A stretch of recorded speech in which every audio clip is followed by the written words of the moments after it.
शिव जी, आपकी महिमा अपार है। आपका तांडव स्वरूप हमेशा हमारे मन को आविष्कार करता है। आपकी कथा सुनते ही आए जाने हैं, जो हमारे दिल को छू लेती है। एक बार की बात है, पहाड़ी क्षेत्र में एक गांव था।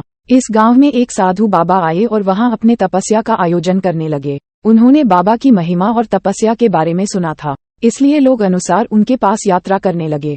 बाबा ने अपनी तपस्या के बीच एक छोटे से शिवलिंग का निर्माण किया और उसे आश्रम के मध्य में स्थापित कर दिया। वह शिवलिंग थोड़ी ही देर में ऐसी चमकने लगी कि लोग वहां चमत्कार देखने के लिए आने लगे। गांव के एक युवक नाम था राजू। वह भी बाबा के आश्रम में दर्शन करने आया। जब वह शिवलिंग को देखा तो उसे उसकी अद्भुतता ने मोह लिया। उसने देखा कि जब भी कोई लोग शिवलिंग के सामने प्रणाम करते हैं तो उसकी रोशनी और चमक और भी बढ़ जाती है। राजू को ये देखकर बहुत हर्ष हुआ और उसने सोचा कि वह भी इस आश्रम में रुक जाएगा और यहाँ प्रतिदिन शिवलिंग के सामने पूजा करेगा। राजू अपने घर को छोड़कर आश्रम में बसने के लिए तैयार हो गया। वह प्रतिदिन शिवलिंग की पूजा करने लगा और अपने जीवन को शिव भक्ति में समर्पित कर दिया। उसकी ईमानदारी, समर्पण और विनम्रता ने भगवान शिव को प्रसन्न किया। एक दिन रात के समय वह देखा कि एक गरीब आदमी आश्रम के बाहर अपनी भूख के कारण बेहोश हो रहा है। राजू ने तुरंत उसकी मदद की और उसे भोजन प्रदान किया। दिन बीत गया और राजू ने फिर से शिवलिंग की पूजा की।